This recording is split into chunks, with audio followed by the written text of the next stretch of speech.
Good evening. My name is Joe Ford. I work here at the School of Advanced Study in the Institute of Languages, Cultures and Society. Delighted to welcome everyone here tonight. I'm particularly delighted to welcome Renée back to the Institute of Languages, Cultures and Societies. Renée was a practitioner in residence, a fellow here at the Institute, I think about a year ago. Yeah. It's been a year. Time and produced the wonderful paintings, and indeed today has produced this wonderful scene, which is behind you, and which Renée is going to go on to explain in a bit more detail. But essentially, these paintings are reimaginings, interpretations of the poems of David Dabydeen and Grace Nichols, and we're very lucky to have David with us here this evening. This is one of several events in a series of events relating to an exhibition, which is co-curated by two of our colleagues, Juanita Cox and Alva Laruba, both of whom we have in the room this evening. And Juanita, you're going to do a panel this evening. The exhibition is called In the Grip of Change, the Caribbean and its British Diaspora, and that's taking place on the 4th floor of this building up in Senate House Library. We probably missed it now, but if you come back on another day, you can visit the exhibition, and there are some flyers at the back of the room which you can pick up as you move around the room in a moment. There are tours available, and Juanita's going to say a bit more about that when she speaks later on. I just wanted to thank the sponsors of this event, the University of London Convocation Trust, Coffin Memorial Fund, and Senate House Library. So I think all that remains for me to do is to mention a few timings. So before I hand over to Renée to introduce herself and the work, we will have about 30 or 40 minutes after Renée speaks to mull around and look at the installation at the back of the room and the paintings and the sound installation, which Renée will explain. We've then got a panel, so we'll be back here. Sorry, before the panel, we then have a live poetry and Q&A, a live poetry and performance introduced by Juanita of Michelle. I'll leave Juanita to introduce Michelle later. And then we've got a panel event after that with Michelle, David, Grace, Juanita, and not Grace, Michelle, David, Pauline, Juanita, and Renée. Yeah, that's correct. And we'll introduce speakers at that point. We'll then have closing remarks and drinks left out the door, through a set of double doors, and on the right. And I'll be guiding you out there at the end of the event. Okay, I think that's all from me. And just to hand over to Dr. Renée Landell. Thank you.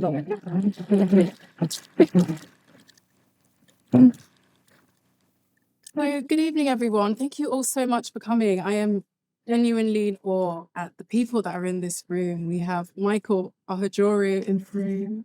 We have David Dabydeen in the room. We have professors, doctors. My family are in the room. My work colleagues are here from Mapping Black London. It's an incredible space, and I'm just so honoured. We have Michelle, we have Pauline, we have Juanita. I'm just so privileged. So thank you all so much for coming. Can you give yourselves a round of applause? Thank you. So I thought it would be good to just start and explain. A lot of people have been messaging me about the title, actually, and I think that's just the best way to start. Kindred. So when you think of kindred, not kindred, which is just kind of the word that I'm coining, what do you think of? What is kindred to you? Say sorry? Family. Yes, you could shout like we're all Family. We're all family. That's correct. Anyone else? You can just shout out anything. It can also be a connection that doesn't have to be family related. That's true. So any form of connection or relationship. Yeah, perfect. Yeah, so I was playing on the word and I kind of was thinking about the difference between kindred, like kindred spirits, which, as we've said, you can think of those who share a deep sense of connection or likeness, a sense of belonging, whether through family, as shared experiences, or common bond. What I would like to say, a common bond even with nature, animals, or the non-human world being the spiritual realm. All of that could be kindred. So the term suggests warmth, it suggests familiarity, it suggests harmony, and celebrating a sense of unity and shared identity. And in the context of humans and animals, maybe it's best if I start by showing my research, actually. So I've just finished my PhD this year.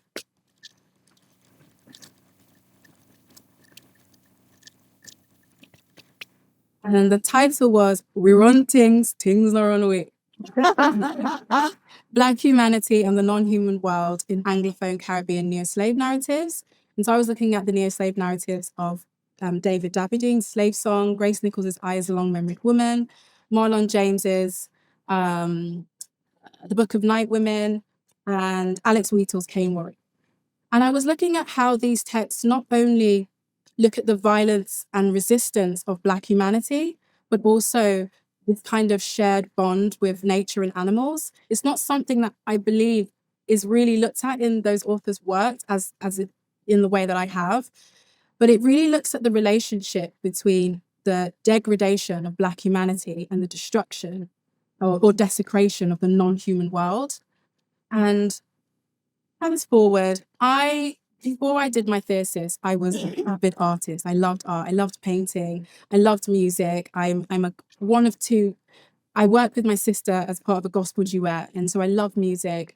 And academia can kind of strip those creative talents away from you. You feel that's correct? And so after I did the thesis, which was, a wonderful, thrilling, somewhat traumatic experience. After I finished the thesis, I said, I wonder if I could turn my thesis into art, auditory, sound, visual art. And so I did. I took 2 chapters of my work and I turned them into 4 paintings, which we're going to go and see in a minute.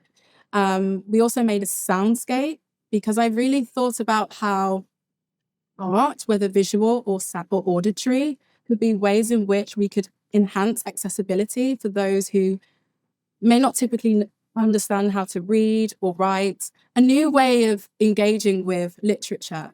And I thought, a multisensory experience would be great in terms of accessibility and just really kind of resisting against the academy in a way. So that's how we got here.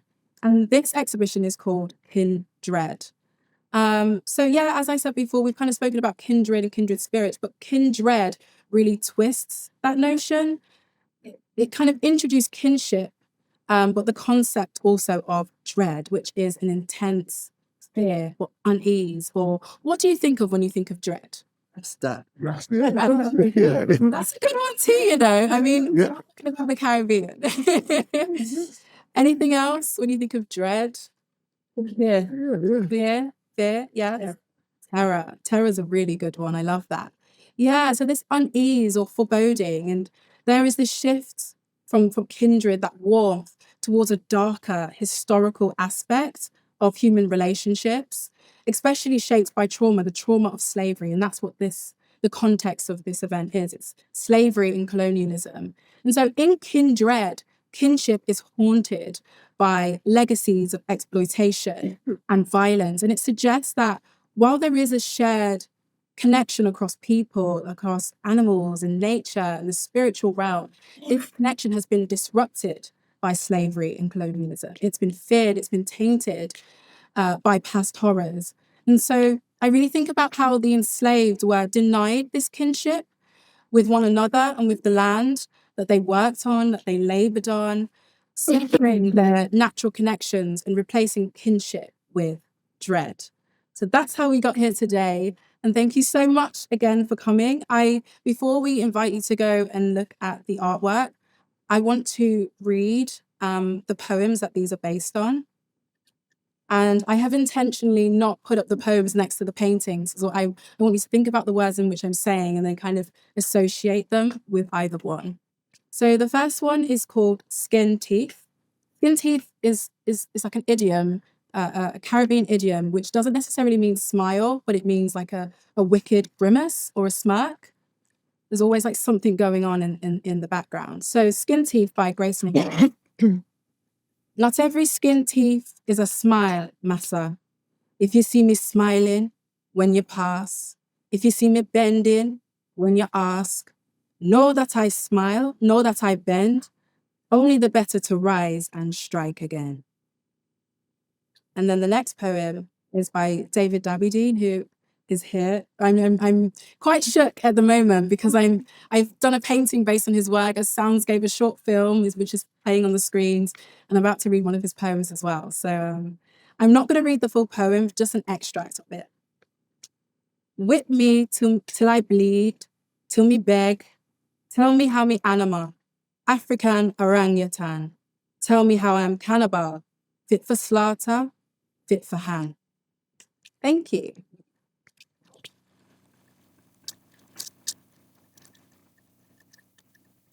Okay, so at this time, as I said, this is a multi-sensory event. We want you to just feel your way around the room. I'm going to invite you to stand and look at the artwork, take it in. There is also a short film that's playing, and we're going to get the soundscape playing as well, and we'll be with you again. Okay, good evening, everyone. I'm Juanita Cox. Just give you a little bit of background to myself. I did my PhD many years ago, I think 2013, on the novels of Edgar Mittelhauser, who's a Guyanese novelist. And it focused basically on the shaping of his novels. I'm joining the panel today essentially because of that connection. So I just, hence mentioning my PhD, otherwise I wouldn't have. But I'm also working here at the Institute of Historical Research as a Black British History Community Engagement Fellow. My other hat is I'm also the co-founder of Guyana Speaks. So many of you, of course, I know often attend the Guyana Speaks events. I'm also an associate member of the University of Guyana Foundation. And I just wanted to mention that the Chancellor, Eddie Green, had been in touch with us asking if we could host an event in order to sort of mention that it was the 60th anniversary of the university. So I've kind of piggybacked a little bit on Renée's event in order to just say that and to kind of shine a light on a lot of the literature that's coming out of Guyana at the moment, both fiction and non-fiction. So you'll see at the back of the room, there are some books on the table there.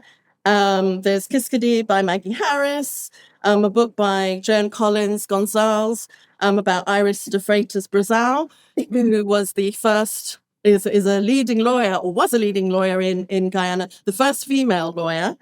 And trailblazer who was born in 1896. So if anyone's interested in that, please have a look at the book. There's also a new book by Patricia Mohammed about Janet Jagan, a book by Claudia Tomlinson, Dr. Claudia Tomlinson, on the life of Jessica Huntley. And we're very honored today to have Jessica Huntley, Jessica Huntley is here in spirit. Who is in spirit? But Claudia, of course, is here, and so is Uncle Eric. And Uncle Eric is here with his daughter Akabra, so we're really grateful, happy to have you here. We've also got David Dabydeen's book, Sweet Lychee, at the back there. That's his latest of many books. And there's a book as well by Professor Clem Seasharon about Jeddy Jagan and the Cold War from 1946 through to 1992. And I just also wanted to mention, we've got Colleen Douglas, who's in the audience as well.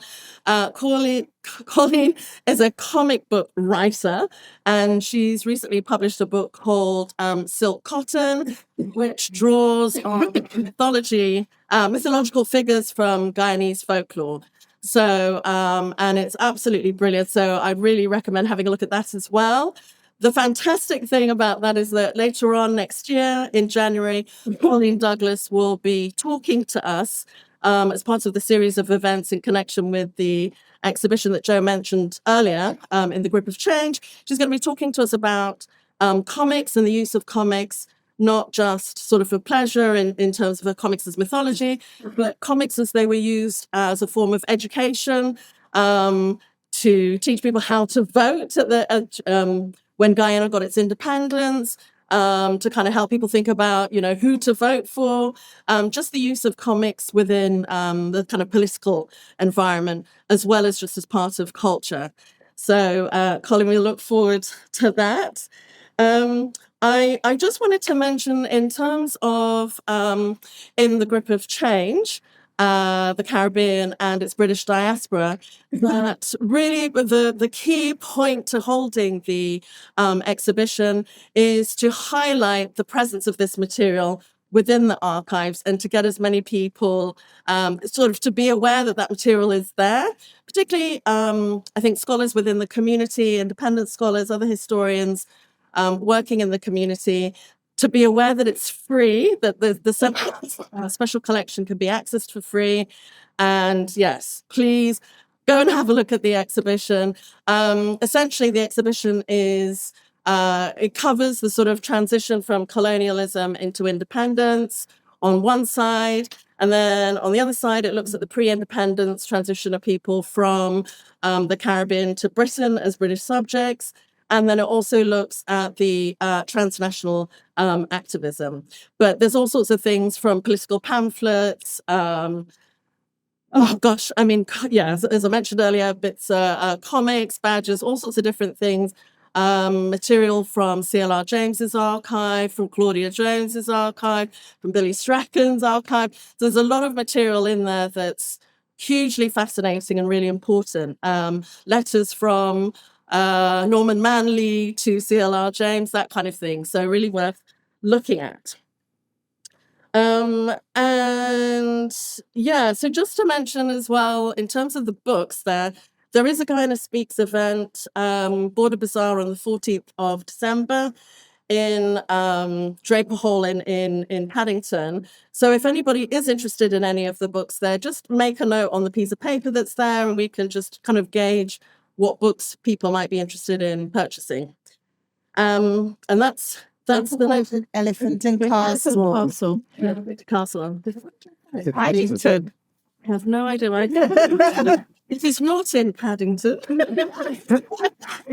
So, but yeah, so right, on to the next bit, to introduce you to Dr. Michelle Yaa Asantewa. Dr. Asantewa is an award-winning author, an independent educator, cultural consultant, and a publisher. Her publications include the young adult novel Elijah, The Awakening and Other Poems, Guyanese Comfort, The Ritual Art of Trance, and Something Buried in the Yard. All of these books are published by Way with Words, which she co-founded in 2014.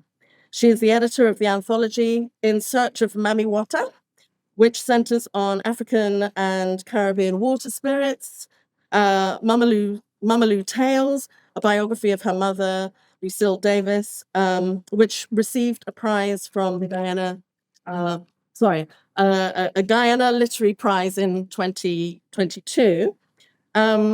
Amazingly, Michelle actually celebrated the 10th anniversary of Way with Words just last Friday? Last Saturday. And again, you'll see at the back there, Michelle's got some books that are available for sale, books that she's republished as part of this 10th anniversary publication. But Michelle, you're very welcome. Please step up to the podium.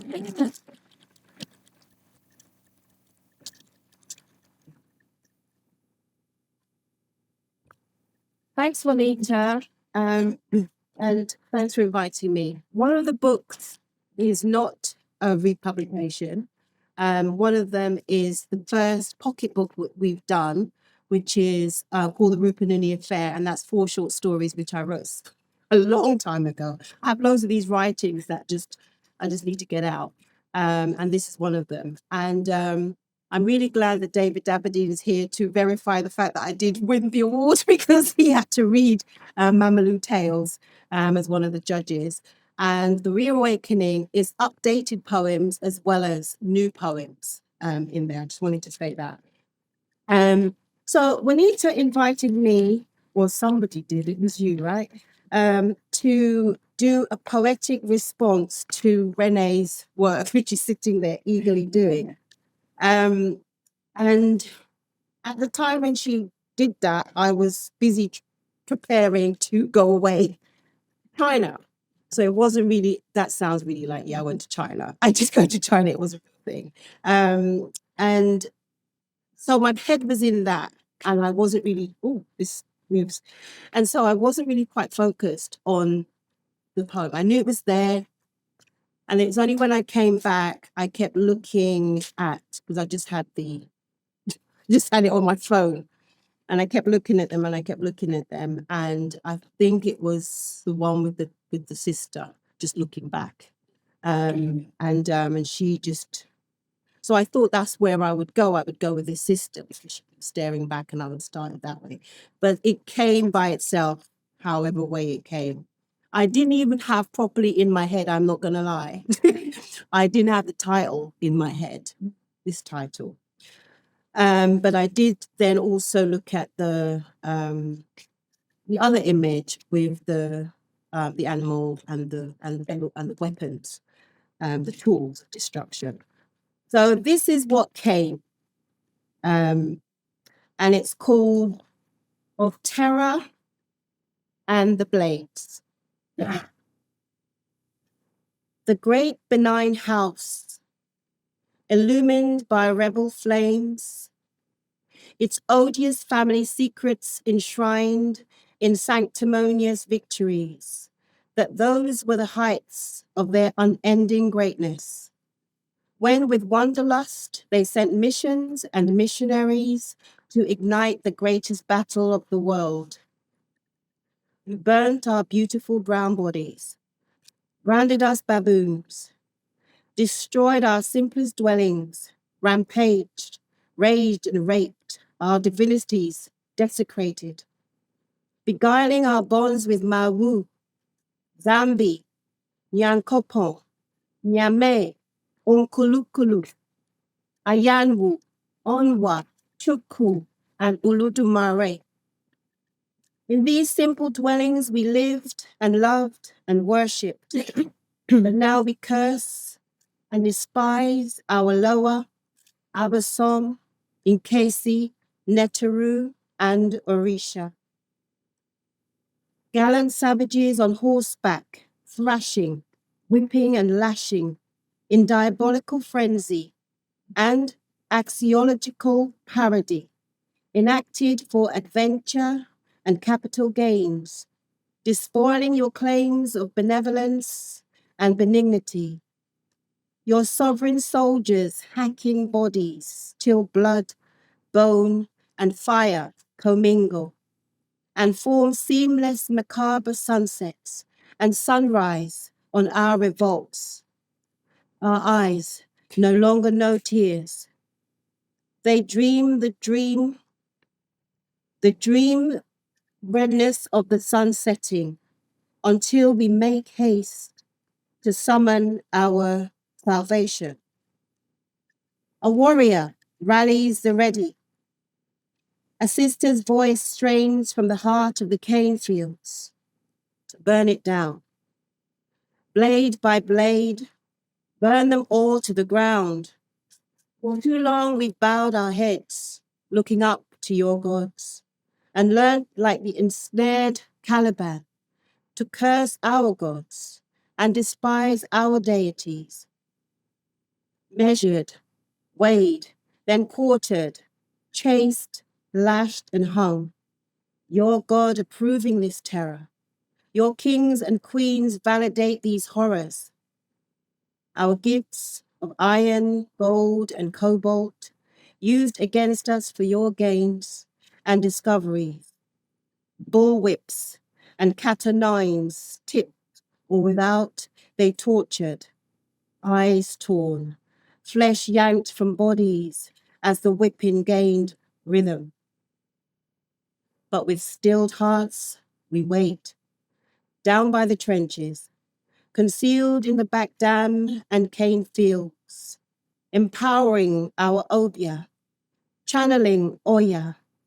We clap for Baba Shango and beat every single drum in a unity call transcending time until the gourds of our libations are drained and until the divine ones arise.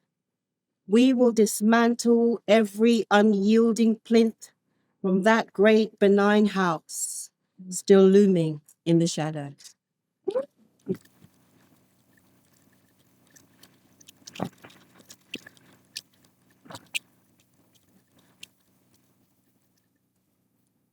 Am I supposed to do something now? I'm not going to stand and pretend I know what's happening. Have a seat. Have a seat. I think I'm just going to introduce. Swedish transition. Position, yeah. It's my fault. Thank you so much. So it's now my pleasure to ask the panelists to come and sit at the front. And while they do that, I will introduce the two speakers who so far haven't been introduced this evening. They are Dabydeen. They are Dabydeen, who is a Guyanese-born broadcaster, novelist, poet, and academic. He's one of the longest-serving diplomats in the history of Guyana. Dabydeen is the author of 7 novels, 3 collections of poetry, works of non-fiction and criticism, and editor as well as author. His first book, Slave Song, a collection of poetry, won the Commonwealth Poetry Prize and was Quiller Couch Prize. A further collection, Turner, New and Selected Poems, was published in 1994 and reissued in 2002. Pauline Melville is an English Guyanese writer and former actress of mixed European and Amerindian ancestry, who is currently based in London. Among awards she has received for her writing, which encompass short stories, novels, and essays, are the Commonwealth Writers' Prize, the Guardian Fiction Prize, the Whitbread First Novel Award, and the Guyana Prize for Literature. Melville's first novel, The Ventriloquist's Tale, from 1997, won the Whitbread First Novel Award, the Guyana Prize for Literature, and was shortlisted for the Orange Prize for Fiction. So I'm delighted to welcome our speakers this evening and to hand over to Renée, who I believe is going to convene the panel. Yes. Monica, did you briefly introduce yourself as well? Yes. Yes, you did. Okay, great. So we're just going to have a discussion. We just want it to be free-flowing and you can all chime in when you feel you want to add something. The first question that I have, I was really thinking about Guyanese literature as a category of Caribbean literature. And I wanted to ask, start quite nice and easy. I think this is easy. And how can we define Guyanese literature as either a category of Caribbean literature or completely its own separate entity? Second question. Well, can I start by saying that I'm very sorry that Grace Nichols is not here Yes. because of illness in the family. I've been teaching Grace Nichols since 1985 to 2009. Also at the University of Warwick, British history. I is a long-memoried woman. So I and Grace is obviously a friend. I remember when I published my first book, which was absolutely nervous and you live people this rubbish. Grace at a conference read it and said, I like it very much. She was very generous. But when she said, I like it very much, she was much stronger than that in what she said. And it gave you a certain confidence. And it was the first time I'm meeting her in 1985, I think. So there's Grace. Pauline, I owe to I owe her a lot. I invited her to the University of Warwick. She's not getting anything there. I owe her. I invited her to the University of Warwick in 1987, I think. 1988 it may have been, 1987. And I was just about finishing a book, a novel for The Counting House, and I couldn't do the end. I couldn't think of how to end the bloody thing. Come on, end, right? Pauline came to Warwick.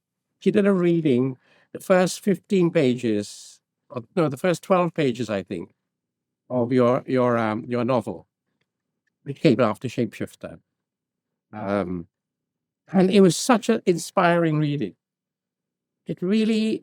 It's the ventriloquist tale. Yeah, the ventriloquist tale. The first 15 pages, which were in a kind of Creole, Guyanese Creole. And it really was so inspiring that I went back I was at Cambridge at the time, and I finished the novel in about 4 days because of you. And I've said that in public before, that I owe you a bit of royalties. You're not getting any. Pauline and I met outside the toilet. 1985. You're a dirty old man. We were stranded in Guyana in 1980. What were you, 80 something? 80s, very early 80s, 84. No, I think before that. Yeah, we were stranded at the airport. The plane wasn't good. The plane didn't arrive. You and I were there by ourselves. We were introduced by a mutual friend. And the airport was closing. There was no water. The toilets were absolutely... Toilets were packed with shit. Yeah, and it was. And then when so we connected. So when she went in the bush, my job was to look out. And vice versa. I'm like, but basically to answer your question. Literature. Oh, and I forgot Michelle. I sat down and I read Michelle twice. Same, Mama Lou.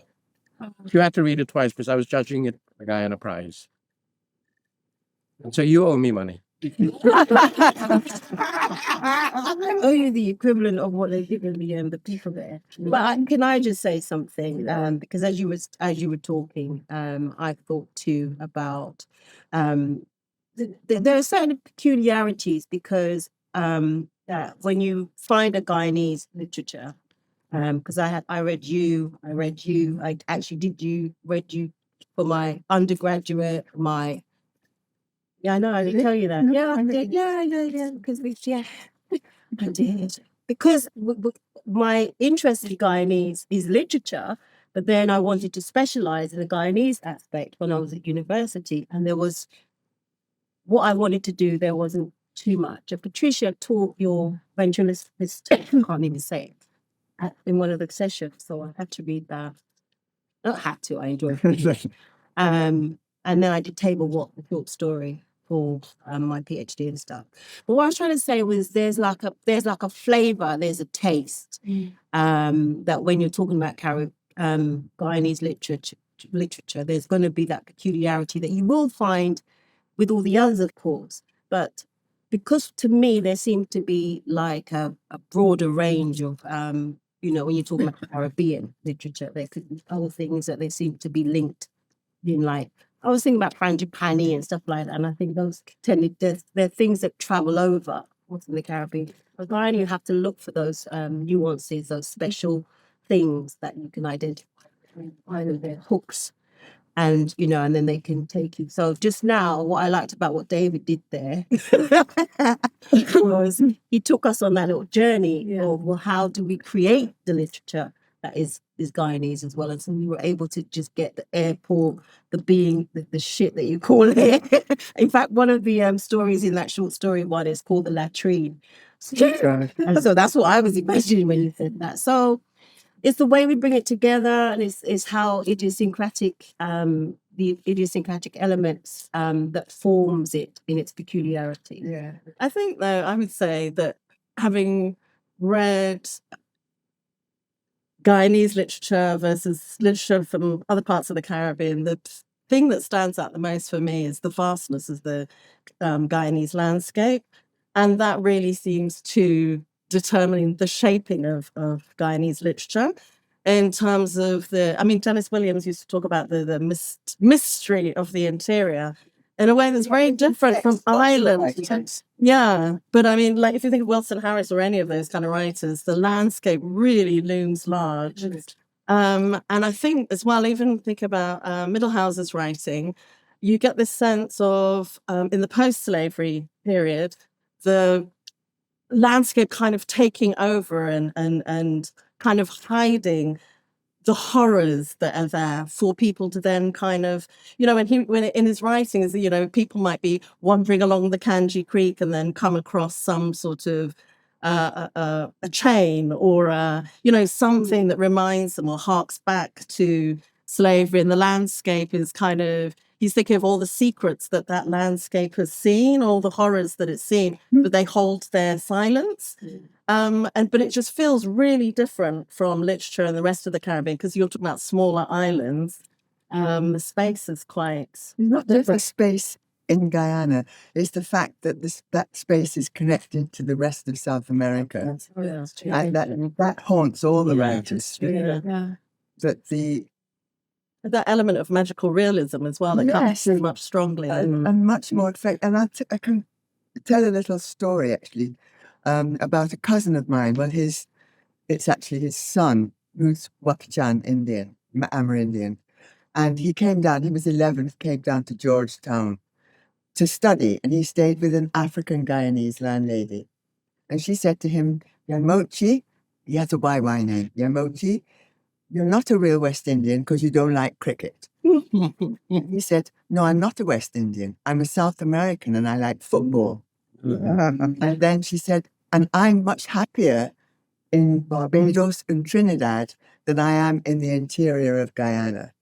And he said, well, I'm much happier in Brazil and Venezuela than I am on the coast of Guyana. And there was that sudden division and a realization that some people feel much more connected to the rest of South America. I think one other thing key to point out is the ethnic mix of Guyana is very different from, say, Jamaica. Well, it's not very, but visually it's quite different. I mean, you think of the Indo-Caribbean, the Indo-Guyanese community. Historically, yeah. And, you know, the influence of the Chinese community, the Portuguese community, the sort of balance between African and Indian is very different from in Jamaica, where obviously they had Indian indentured, but they're less visible. Not so big. Yeah, but it means that whereas I think in the 20th century in Jamaica, the focus is very Afrocentric, in Guyana it's quite different in that it's recognizing the kind of polarity of the society and the milieu. I think somebody should argue against everything. And some spice. I disagree. So let me pick it up. Let me pick a fight. Typical Guyanese fashion. There is Guyanese literature in that what provokes our imagination, the sources that provoke our imagination, landscape, which connects all of us, race, which connects all of us, history, slavery, indentureship, and so on. Sexuality. So that you can find in everything that all of us have written, right? And then just before I came here, I was reading Taras. Taras is Ukraine's national poet. I was just interested. And Taras writes about landscape, about the whimsy of power, which is one of your short stories. The whimsical nature of autocracy, where people can just kill you like that, right? It's what you've written about. He's written about that. He's written about sexuality. He's written about everything I've just mentioned, history, right? And there's so many other writers from all over the world. We are writers. The sources of our imagination might be particular to our experiences, but at the end of the day, they're parallels. Secondly, we're all influenced by each other. T.S. Eliot influenced Brathwaite. Kamau Brathwaite, we talked about the hurricane does not roar in pentameters. So you can't write pentameters. He was influenced by Eliot. He says that explicitly. And who was Eliot influenced by? Vedic Hindu scripture. Eliot says that himself. So we're all kind of interconnected as writers. So we're Guyanese, but we're writers. Right. And what we love is the use of language, the craft, the boredom of writing, the horrors of having to face a blank page in the afternoon or morning or whenever we wake up. The joy of marrying words or marrying images, coming up with a beautiful metaphor or whatever. So whilst we're Guyanese, we're also writers. Yeah. So that's my argument. Yeah, no, I like that because one thing that I Oh, always... you like it? I'm actually going to agree. I know you want me to disagree, but I'm going to agree with that because one thing I like to say is that all of us as humans are like mosaics. Yeah. We are parts of each other, every encounter that we have in life.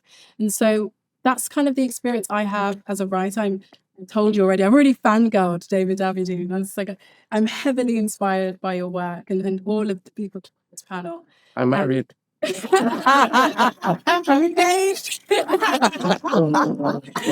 I'm heavily inspired by your work, and it's very true that I would take it a little bit further. Actually, I wouldn't just say that it's an accumulation of writers coming together. But I would say even the encounters that we have with the non-human world, animals, nature, Yeah. and whatever your spiritual beliefs are, shape the way that we write. Would you? I like the way you folded that question in there. I knew you'd like that. I knew you'd like that. Because I vaguely remember Juanita saying something about a question that sounded like that. Because it's in part there. Good. And because in Elijah, that was my first novel. It wasn't really my first one. First one was Read Something Buried in the Yard, because that's what I did as part of my PhD, but no one would, because it was like, it's a bit magical realism-y and what have you. So my nieces suggested I did Elijah first. But when Elijah was popping in the imagination, there kept being a tiger that was like just found its way into the narrative. And so it became this, the tiger is just there. It's like in the first chapter, the tiger's there. And I had to realize that there are no tigers, in Guyana. This tiger's there. So how am I going to really reconcile it? But when Elijah has this real crisis of spiritual crisis and aloneness and what have you, that happens in the interior. Mm. And he is actually then healed or helped back to himself by not the tiger, but our equivalent big cat, whatever the cat thing is. Jaguar. So quite well, he doesn't really know what it is, because it's just a cat that appears, but it's obviously like 1 mark big. But in the book, it's like left up to him. But he'd previously been having this encounter. This is Kanaima. Definitely isn't. Well, I can't say anything definite because I'm the author and maybe I'm dead. So you can, yeah.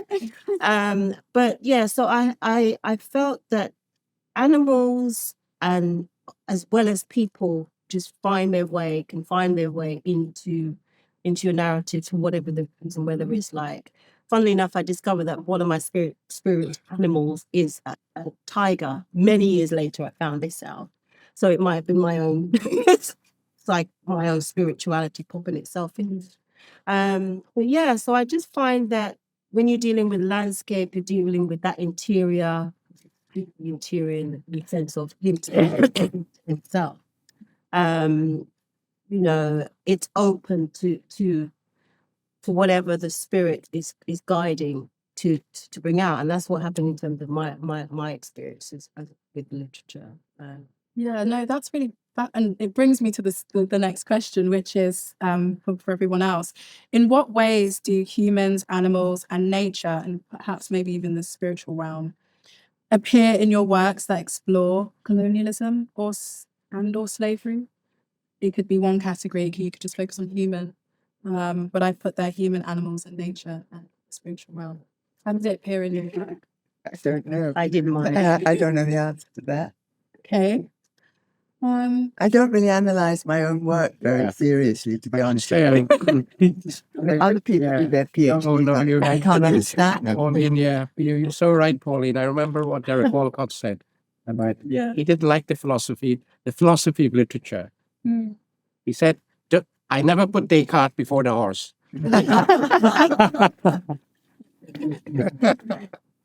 So you write and you don't really know what you're writing, except No, I don't. yeah. I don't think writers always know what they're writing. True. That's the thing. I But- mean, often I Yeah. do a reading and somebody says, "Oh, did you Yeah. read this?" And I thought, "Well, that's interesting. I never thought about it, but it could be." Yeah, You it's know? true. It's true. Yeah. Which I'd say, just thinking about Edgar Mittelhouse's writing, he always leaves kind of these intertextual references in the book.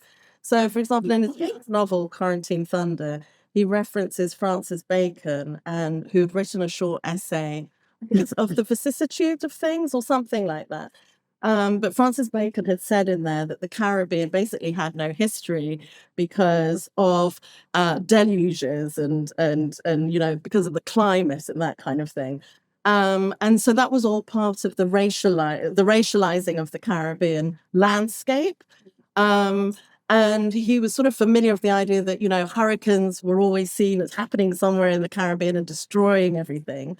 And of course, in Guyana, actually, they haven't really had any hurricanes, until I think, well, actually, they haven't. We still don't have. They still do, yeah, they still don't. Although I was thinking, for a minute there, I was thinking of Grace Nichols' poem, When Hurricane Came to England or something. She wrote a poem about that. But yeah, even then, they still haven't really had a hurricane per se. But he became then very interested in the weather. And so he wrote a book called Quarantine Thunder. Then you see all of his literature. There's Hurricane Janet, the Weather Family, the weather in Middenshot, the weather. He becomes very obsessed with the weather. But going back to what you were asking, Michelle, about religion, he then sees God in that, that it's an expression of God. And he sees nature as the laws of nature being the things that really rule our lives, and being his kind of belief system. But going to your earlier question as well, I think one of the things that's really interesting about his work is the way that he's focused on thinking about what are the commonalities between all the ethnic groups in Guyana. So he looks at things like, he grew up within the Anglican tradition, and he was thinking about like the Holy Ghost and its tongues of fire.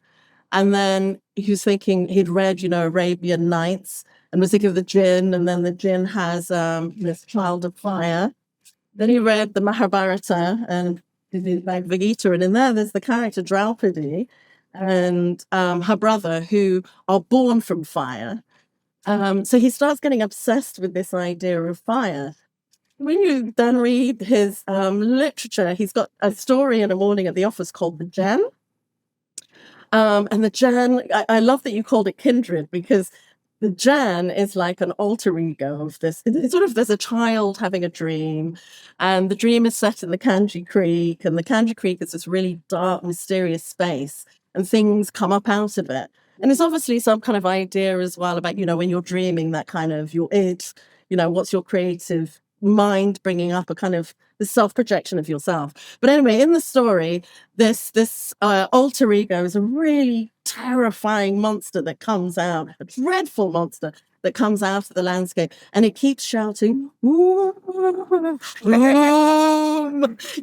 and so, his literature then becomes all about identity and, who are we?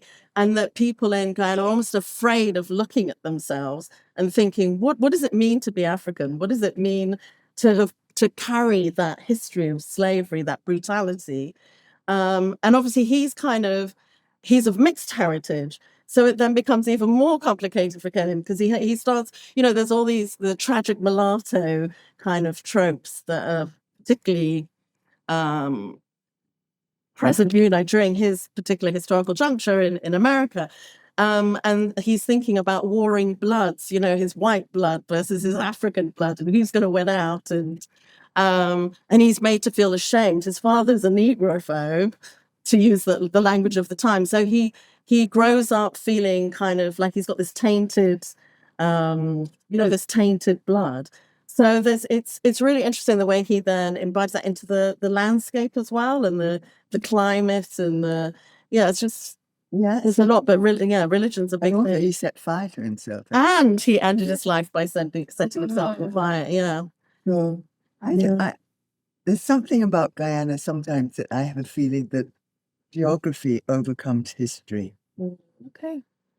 I don't know, the feeling that the geography is so mighty and vast that the human societies will just disappear under it. I mean, I get that sense. Yeah, for sure. Yeah, you feel like a lad, like a really insignificant ant in the vastness of the landscape. It does definitely shapes how you think. I was thinking for the sake of the audience, actually, and just building on what Pauline just mentioned about, the profoundness of the landscape, and what you said earlier about we were all touched by the landscape, all of the, whether it's artists or whether like the artist, visual artists or the artist. It would be good to know if anyone, when you go, how if you've even had that experience, that encounter with particularly the interior, because it doesn't. I don't think you feel that. I didn't feel that kind of like that sensory thing when I was necessarily on class at Georgetown or whatever. But certainly in the interior, you get this, you feel that like this is bigger. Like, I'm just here, and I just have to rely on something else to shield me, protect me, take me in, open me up, all sorts of things, which is how I was able to replicate that with Elijah, because I had that profound experience when I went home the first time. So it'd be interesting to know if other people have that experience other than just the people that are going to write or paint or what have you when you go, or to encourage people to even actually go into the interior when you go to Guyana, because a lot of people just tend to go on the coast, and that therefore what is the Guyana that they then get to see? And I always think that the Guyana is the interior part rather than just on the coast. But it's really interesting in Guyana because very few people who live on the coast go into the interior. And there is this kind of sense of fear, in a sense, almost unspoken sense of fear about going into the interior. But when I think of Guyanese writers, I also think about the fact that a lot of them came out of New Amsterdam, which is a slightly different kind of context from Georgetown, where you do have like the Kanji Creek and all these kind of dark spaces that kind of hark to the interior. Yeah. But there's something else. It's a bit sideways, but sort of relevant. Is that I did a dictionary with my cousin of one of the Amerindian languages, and we spent a long time going into villages in the interior collecting words, and we're just amateurs really, but that's what we were doing. And then the time came when it was printed, and we were going to distribute it. And my cousin, Wakchan, Indian, said, we better take chickens with us because they won't want a book unless they get a chicken. So we went to a shop with a lot of chickens and a lot of books. And as we were sort of traveling quite long distances in the interior and going from village to village and huge adventures and getting nearly drowned in the creek and so on. But it began to occur to me as a writer that there was no real need for the written word. Which was really quite embarrassing because I just spent 5 years. But it began, I thought, there's no road signs, there's no shops with a name on them, there's no hospitals with a name. It's just not necessary. And we're taking all these books, you know what I mean, thinking we'll preserve the language. It is important, I think, to keep the language. But it did occur to me that it was totally different from what is considered the normal on the coast. Starts to change the further you get. I mean, my family live only about 100 yards from the Brazilian border. So, I mean, people there use Brazilian money and they talk Portuguese, and it's very, very unlike the coast. Undoubtedly, the vastness of the landscape nullifies and makes ridiculous your sense of race or racism, even your sexuality or your everything. It's vaster than you can ever be. And the terror of it is what is written in what we write. As somebody of Hindu origin or a Hindu background, obviously the animals are very important. Very important. I don't suppose we know sufficiently that many animals in the Caribbean are from India directly, brought over on the coolie ships. The buffalo, for example, which in Trinidad has been crossbred.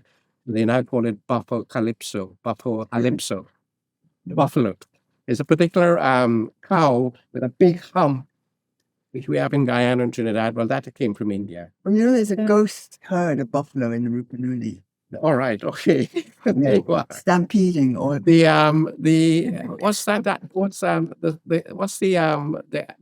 kills rats and kills snakes, mongoose. The mongoose came from India. Mongoose came from India.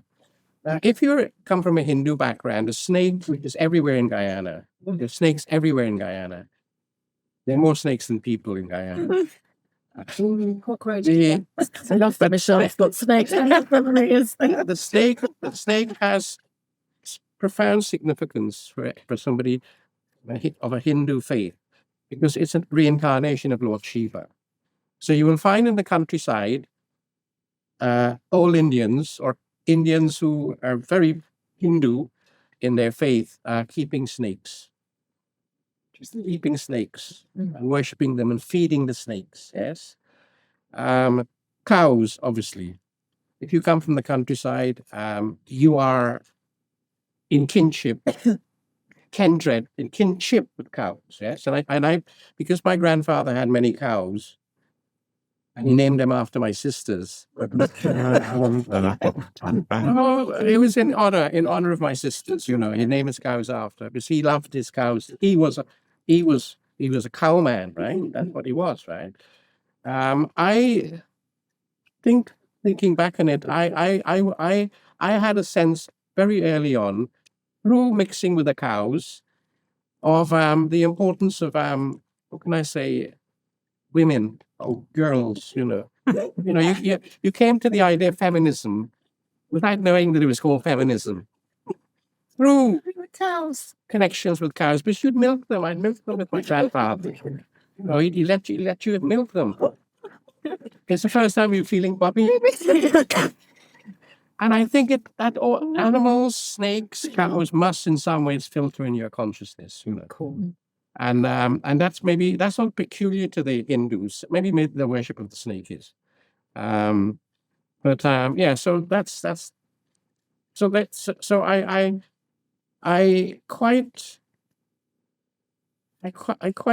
quite excited to learn as I go along about the Indianization, not just the food and clothing and intermarriage and so on, but in the Indianization of the animal world. Yeah. I think that leads really nicely onto our next question. And you kind of spoke a little bit about kinship and touched on kindred. What were your thoughts of the idea of kindred? There are some people who came a bit late, so I'm going to give a little bit of a definition of what it means to me when I was coining this word and thinking about this word. So it is a term that, well, the way I would define kindred is in kindred spirits, is that it evokes, as we said before, a shared, deep connection, familial bond, likeness and belonging. But with kindred, however, it twists this notion of kinship by introducing the concept of dread, an intense fear and unease, foreboding. And when I was thinking about this in my work, I was thinking about how, when we think of climate change nowadays, and we see like Greta Thunberg, and it's been very whitewashed, the idea of but really and truly, Africans and Indians were the first custodians of the earth. We had that natural kinship with the earth. And slavery came. And now our relationship with what was just, a majestic ocean is now this a watery container that hoards bodies. And it's so violent for us. And the tree that was just, this beautiful tree is now the lynching tree. And I think about how, trees give out oxygen, but it was the tree that took our oxygen through lynching. And so our relationship with nature, our relationship with animals, I was having this conversation at another event that I spoke at recently where it seems as though in the Black community, as I know it, that there is this diasporic fear of dogs or horses. And I can testify for myself. But when you think about, runaway, I don't like to say the word slaves, but enslaving, running away, they would set the dogs on them. And so there is this transgenerational fear that's within us. And it has, slavery and colonialism has ruptured our bond with the non-human world. And so when I was thinking about the term kindred, I was thinking about this shared relationship, this connection that we have, not with just other humans, but the non-human world.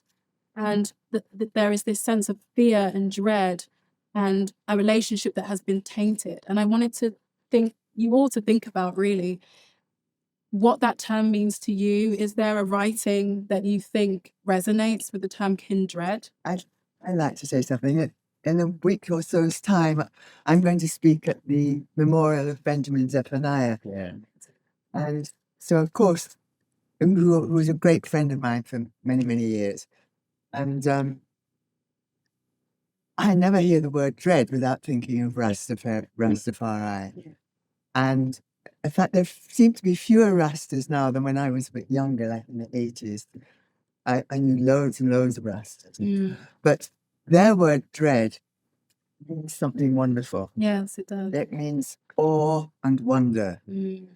And so I would like to expand it Absolutely. so that it's not just something terrifying and full of horror, but it's also something full of wonder and extraordinariness. Yeah. That's all. No. Can I just? I mean, my brother is Rasta, so even when I said terror, there is because I knew that I had the terror was in this poem. This is part of the title of the poem, because like Pauline, when I think of dread, I think of Rastas. Well, and in dread, I think of Akindred, who is a drumming group that's Akaba and uncles. Chauncey, they have a drumming group called Akindred. So when I saw that, I have that mixed feeling about it. I don't think it's totally something terrifying, but the terror that it could represent is to those who are oppressive.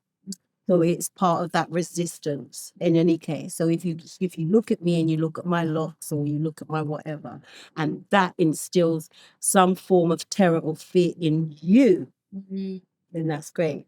You know, from the Rasta's perspective. And from what I was trying to say in the poem was that, you know, I would switch the terror back on you. So even like Yaa Asantewa, you know, who many of you will know, she was a warrior, British, and she was using these terror techniques to do it. So red does not necessarily mean like it's who that dread or that terror is going against necessarily. So it's not always like they have created terror and fear in us about things. It's like, well, how are we turning that on? How are we turning that fear and that terror back so that they are running and fearless and just are fearful or dread our rise? Wow. Yeah, okay. Yeah. Yeah. I really like that. I'm actually working on a book, my first book. And it looks at fear in a kind of racialized way. And it thinks about Blackness as something that is feared, but also a category where we're probably the most afraid. So there is this double reckoning there where you are something, you are hailed as something which you're feeling. To be Black is to be feared, but to be terribly afraid. And I'm kind of exploring that double feeling that you're. Yeah, I'm really saddened. I never thought about it because of your African background, ancestry, that you associate a tree with lynching. Yeah. I've never ever thought about that ever. Or that you associate dogs with maroonage Yeah. and running away in Yeah. vertical. And it is sad. Yeah, it is. I Yeah. think the experience of indentureship was significantly different, which meant that you have a completely, not significantly different view of the landscape. When you were put in those boats, whether you were Hindu or Chamar or Dalit, it didn't matter. You had to eat the same food. You had to live together for 3 months. Whether you were a Muslim or a Hindu, it didn't matter. It really didn't matter. In fact, it was immaterial. Yeah. And so by the time you landed in Guyana, you were all that you had because you left your families behind. By the time you ended in Guyana, you formed this what's called the Brotherhood of the Ship, Tahiti Pai, right? So, and the Middle Passage was hardly as horrible as it is to the enslaved African. So when we landed, when I say we, I mean people of Indian origin, in Guyana, it wasn't, the land didn't have the terrors because we didn't experience it, Right. you know. Right.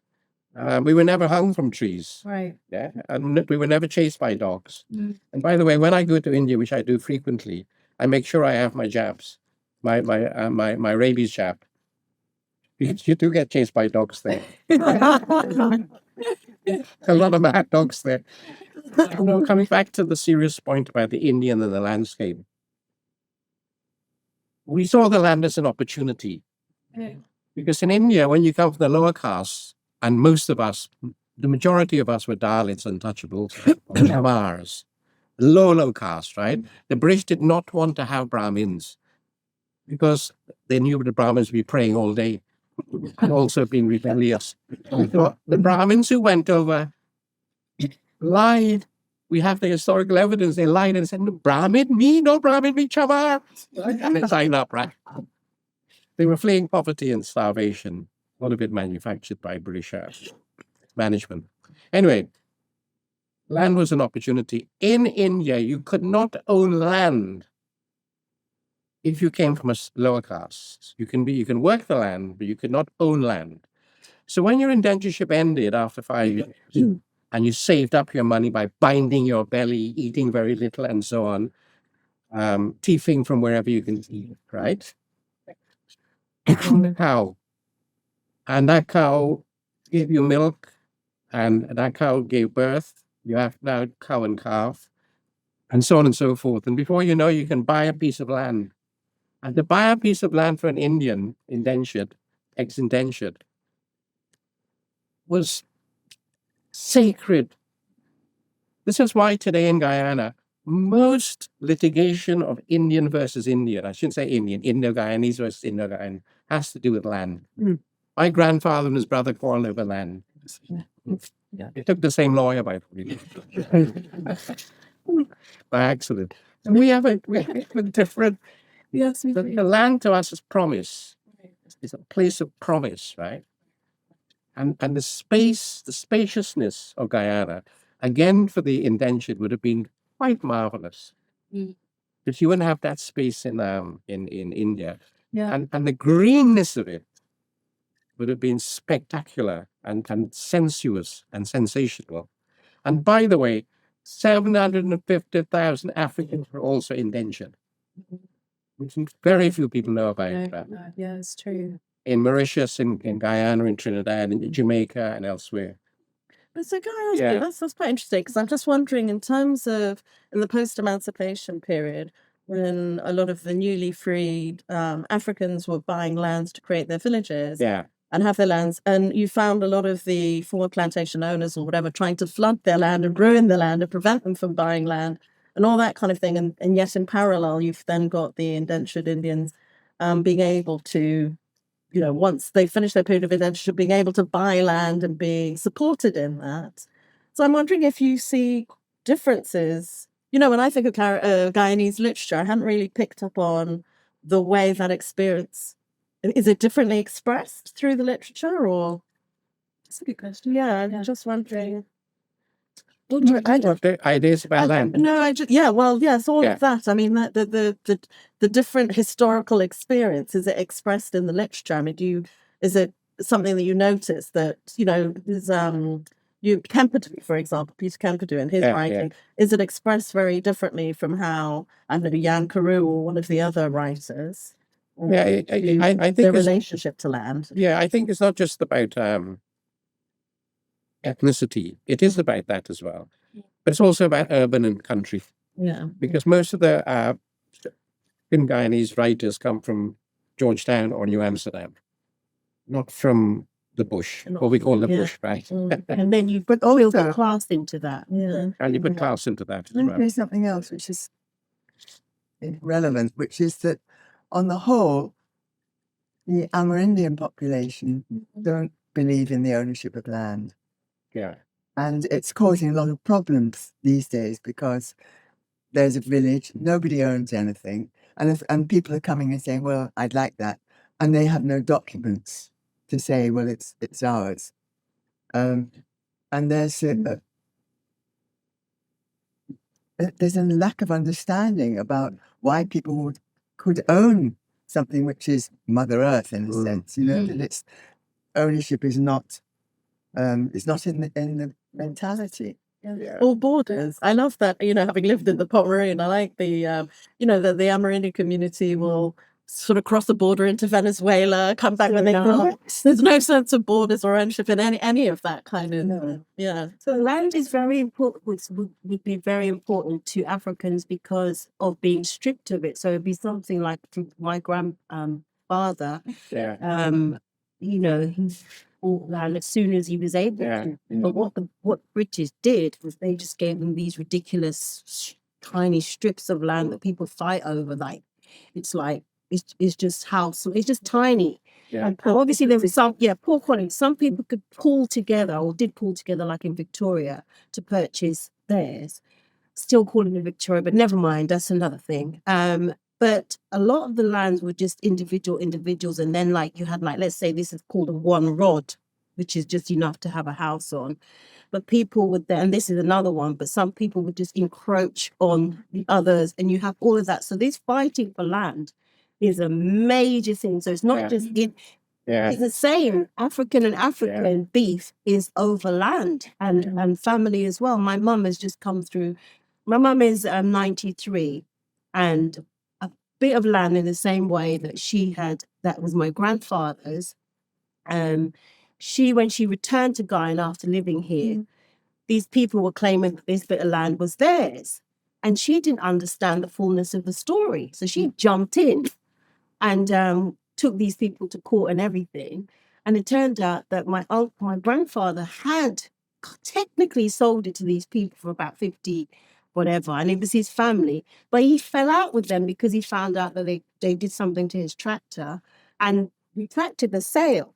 But the sale was still in that Guyanese document from 1960 whatever.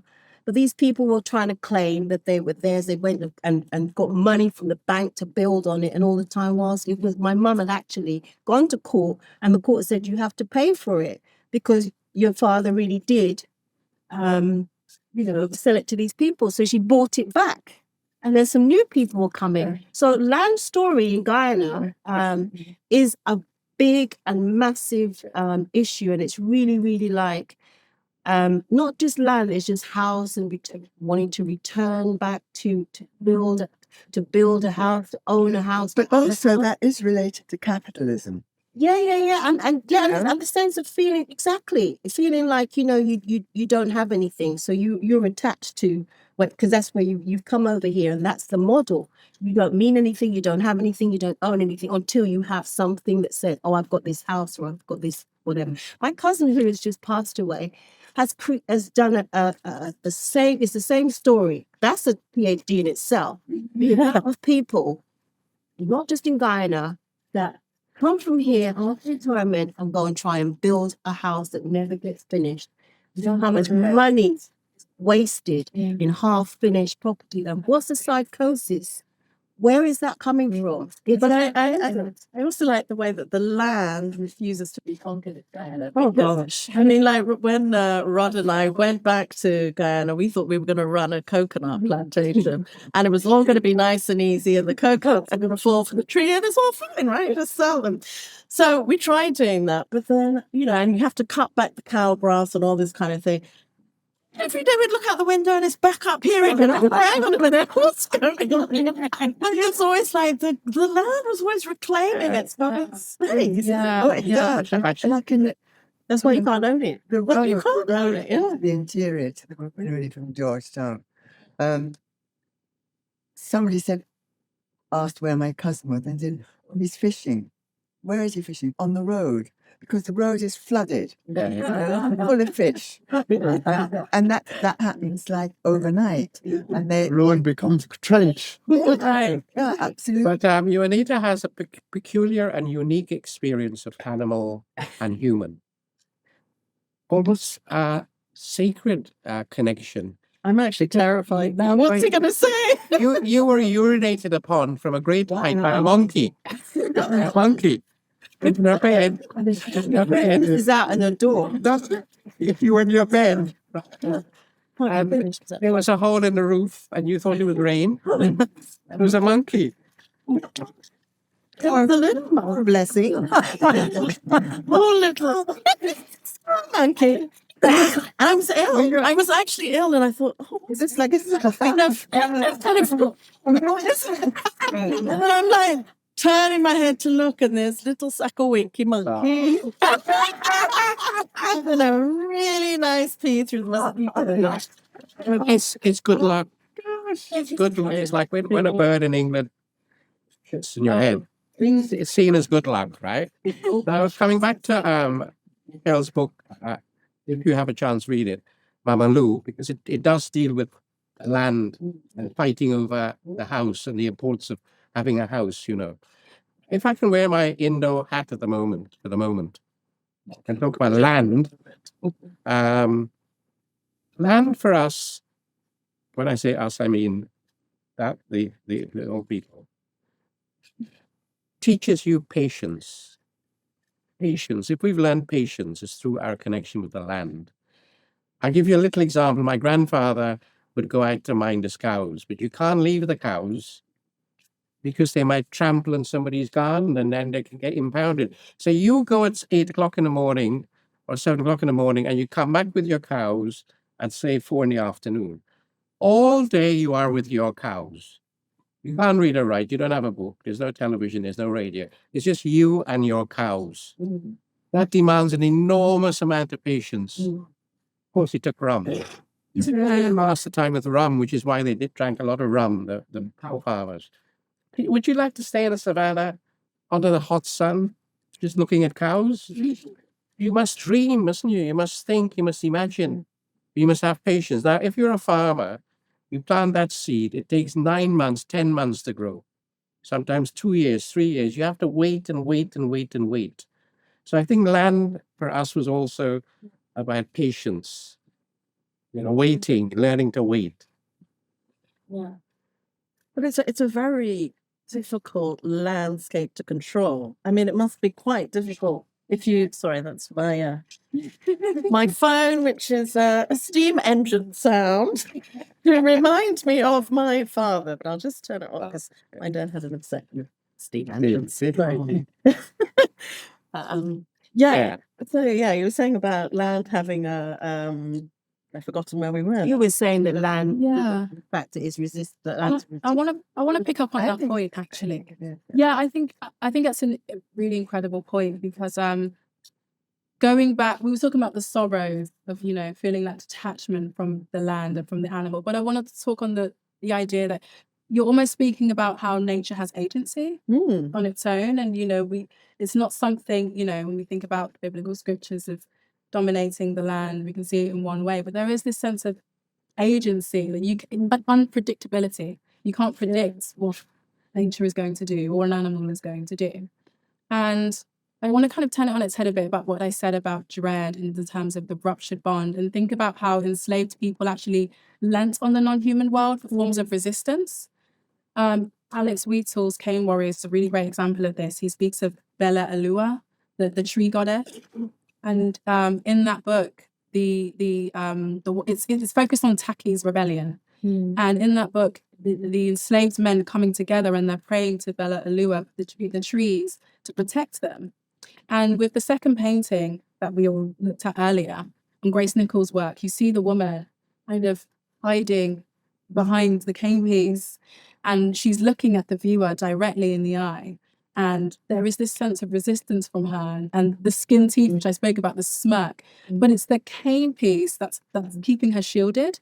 And when you look at that poem by Grace Nichols, the woman, and she's like the protagonist in I Is a Long-Memoried Woman, and she feigns to be a mammy. She feigns to be the obedient, you know, willing, enslaved woman, but really she's scheming. And there is this sense about nature where we think that it's passive. It's just nature. It can't speak for itself. But there is a sense of unpredictability that in a moment, the winds can change. And Grace Nichols wrote a poem called Wind for Change.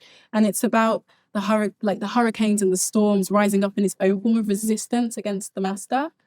And so when you think about even, they would pray to river deities, for instance. And Grace Nichols again wrote a poem about maternal filicide. It's a really kind of, dark subject. The idea that the enslaved mother would kill her child in an act of resistance, but really they would do that and send the baby, the dead baby, off into the stream and hope that the stream would take the baby back to Africa. So there is this sense where nature has its own sense of agency, but also resistance. And it's a collaborator with us as humans. And that's how I want to see the non-human world. I want to get out of that sense of having the fear that I have for the non-human world and get back into the relationship, which was historical from the beginning of time for us, ancestral almost. That brings me to the when you say mammy. Now when people say mammy in the way like mammy, like Okay. Yeah. I hear mammy, the other mammy, Right. the empowered goddess, mammy Wata mammy. Right. So Clarify. yeah, I mean I knew that's what you were referring to. But yeah, so when we were talking before, I was thinking about the mammy Wata and how in one of the stories that I did, is it Water Mama, the President of the Republic? And this Sybil, I call her, she goes under the sea. She's called by Mami Wata. And she goes under the sea. And Mami Wata is doing this kind of calling her to action, though. Right. And what's the action? The action is about the environment and about what you're having this affair with this president. What are you doing with that? There's a power that you can have with this, and what are you doing with that? So the interest is in how the fish, like the big arapaima. At the time, there was some issues with the arapaima, those very big fish that to me represent Mami Wata. Who's looking after them? They become extinct if they're not given the care and what have you. So there is a different sense of the animal kingdom, the non-human world that does need to be explored, which I do explore. I do consciously explore in my work, because that magical and spiritual is so embedded in Guyanese psyche for me, Right. that it's impossible not to do it. But doing that, because I was thinking, David, when you mentioned Mamalou Tales, there's lots of mentions of animals, like, because there's the donkey, there's a donkey story, these tales, and there's a story with my grandmother and the cow as well. So I think Africans also have a real unique relationship that is not just about fear with animals.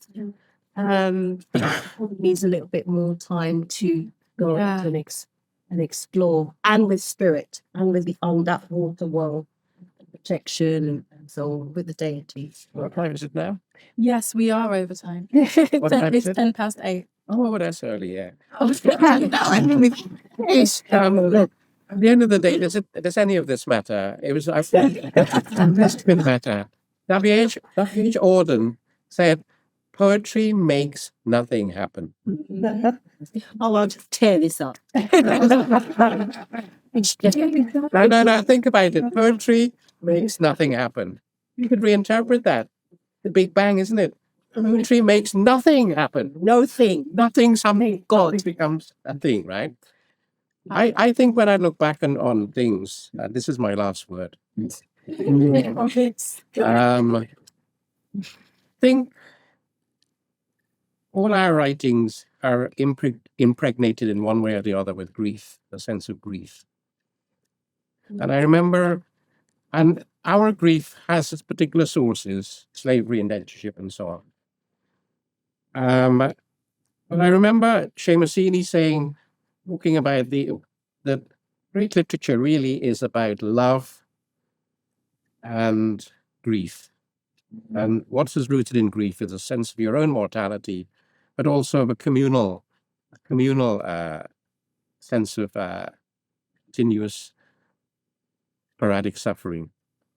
So I am fortunate in a peculiar way in having contact with grief. It means I can do some writing. You see, it's not grief in my own personal life, but it's a kind of an inheritance. And as Walcott says, one has to make creative uses. One has to make creative uses of our what he calls schizophrenia. He doesn't mean that in a medical sense. So whatever nurtures writing is to be treasured. That's beautiful way to. If I could just add to that, I think one of the things that's really interesting is the a lot of those modernist writers were in the Caribbean were also influenced by the Bible, as were also British modernist writers. And one of the a bookmark that I found in one of Middlehouse's books was in the beginning was the Word, and the Word was with God, and the Word is God. And I thought that was kind of interesting in terms of writing as something that comes, is you're channeling something bigger than yourself. Right. On your profile today, and I thought, Yeah, well, I'm writing about what at the moment. That's what I was thinking about. Yeah. Massini goes on to say there's a difference between the expression of grievance, the expression of grief. okay, Grievance is look, I'm being done by my employers, and I hate you, and it's it's a world of social realism which we live in. Grief is king there.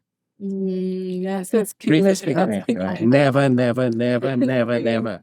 Yeah. And therefore, our writings really are about grief. Yeah. I mean, it has a surface. It has characters doing things. But grief is But love. underlying, grief is Grief love. is love. Yeah. Yeah. So it's about It's about love, yeah. Which is, again, Derek Walcott saying in Kent many years ago. What's the point of writing anything if you're not writing about love? It comes out of it. I was going to say, we need to invite Joe to help us end this afternoon.